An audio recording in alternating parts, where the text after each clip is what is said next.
מה קורה אחרי שמתים? אחרי שמתים, הנשמה עולה למעלה. וצריך לתת דין חשבון מה שעשתה פה.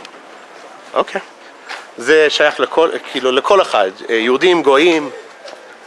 אני יכול להגיד לך מה זה יהודים, על גויים, בקושי אני יודע מה יהודים, אני יודע מה גויים. מה קורה בעולם הבא, אחרי שמתים? אנחנו מאמינים שעולם שכולו טוב, עולם רוחני. אם אתה משווה אהבה גשמית לאהבה רוחנית, כולנו מבינים שיש הבדל גדול. עבודה גשמית היא משהו מוגבל. אדם יכול לאכול כל היום, בסוף זהו. ואדם קורא ספר טוב, אדם רואה איזה סרט טוב, בוא נגיד ככה. זה אהבה שאין לה הגבלה. ככה בערך אני יכול להסביר שבעולם הבא יש אהבה רוחנית, שאין לה סוף. זה דבר שאי אפשר להסביר אותו כנראה באופן גשמי, אבל ככה בערך אני יכול להסביר לך. מה קורה אחרי שמתים? וואו, עולים לעולם הבא. אוקיי. ומה יש בעולם הבא? מה זה? גיהנום. או גן עדן או גיהנום, אנחנו לא יודעים. רואים את כל החיים עוברים לפנינו כמו סרט. איפה שמעתם את זה? כאילו, יש לכם איזה רב או משהו שאמר? לא, זה משהו במסורת היהודית. אוקיי. מה קורה אחרי שמתים? לפי דעתך, ברור ש... הנשמה עולה לשמיים. אוקיי. יש מין דין וחשבון על כל מה שהיה לו, כל החיים. אוקיי. יש גם גן עדן וגיהנום, יש דברים כאלה? כן. לפי מה שאת יודעת? כן. Okay. First of all, what is the afterlife? What happens when we die? Carry on. Next question. Because you don't know, or what do you think, or what are you told? Next question. מה קורה אחרי שמתים?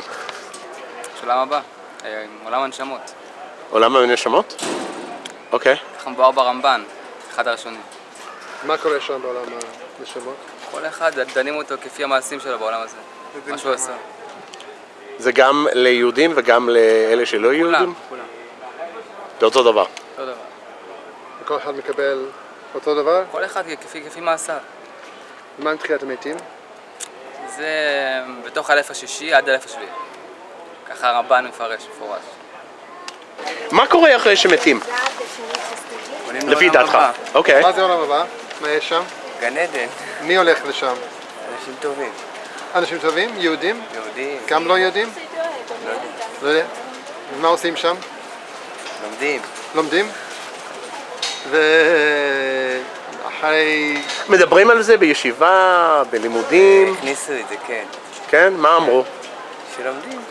שלומדים. מתפללים, כן. כן, אבל מתפללים, ומה אומרים לכם על זה, חוץ מהעולם הבא? מה כאילו אומרים? זה רוב, מבחינת הלימודים, אתה לומד על זה הרבה?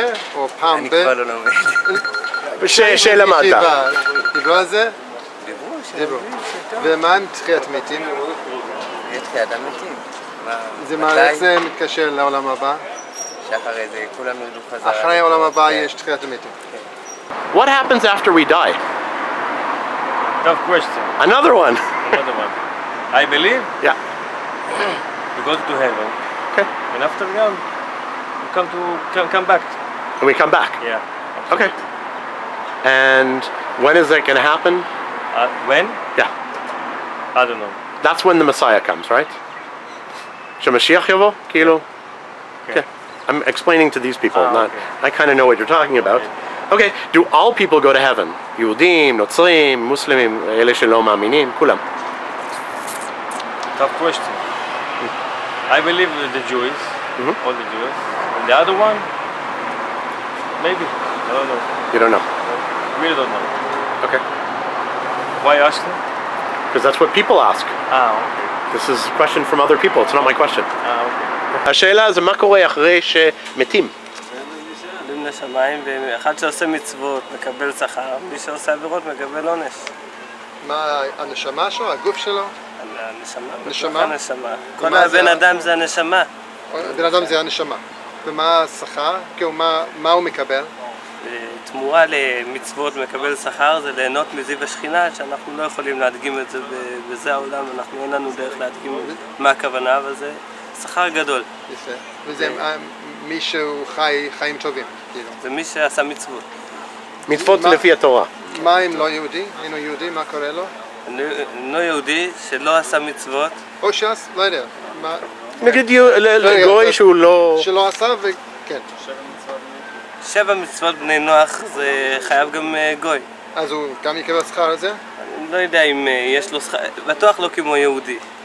זה רק יהודי יכול לקבל ליהנות מזיו השכינה, אבל בטוח שהוא יקבל על זה משהו.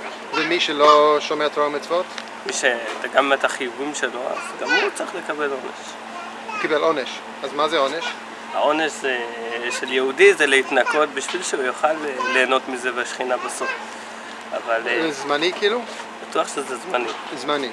אין יהודי שבסוף לא יקבל את זה. אז מה כאילו, איך הוא יחזור למוטב? מה זה... מה קורה? הוא מתנקה, כאילו, איך זה להתנקות? יש גיהנום, שזה שם מתנקים.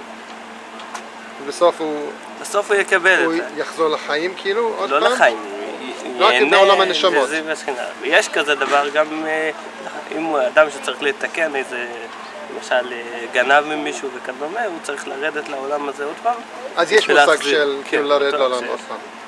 אז אפשר לחיות כמה פעמים. אבל הוא יכול לחיות בצורות של לרדת לבן אדם, יכול לרדת במצב יותר קשה, יכול לרדת לחיץ או מהרדומם.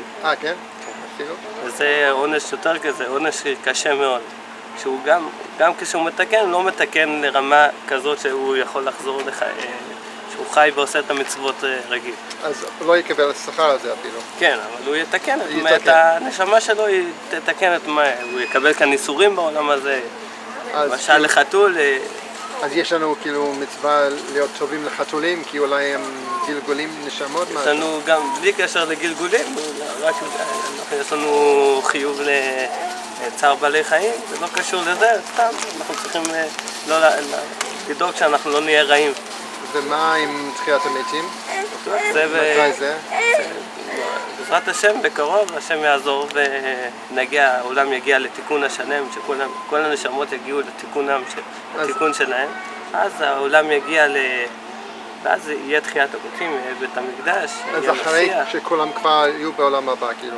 לא, זה יהיה בעולם הזה, זה דבר ראשון. אחרי זה יש עולם הבא. אז זה כאילו, העולם הבא זה זמני? העולם הזה זה זמני. עד תחיית המתים. לא, בתחיית המתים זה גם יהיה כאן בעולם הזה. זה בטוח. אבל הנשמות יחזרו... אחרי זה יש עולם הנשמות שזה יהיה אחרי זה. אחרי תחיית המתים? אחרי תחיית המתים, כן. אז הם ימותו עוד פעם? כן, ימותו, כולם ימותו עוד פעם. If you love what I do for the Ask Project, please consider contributing.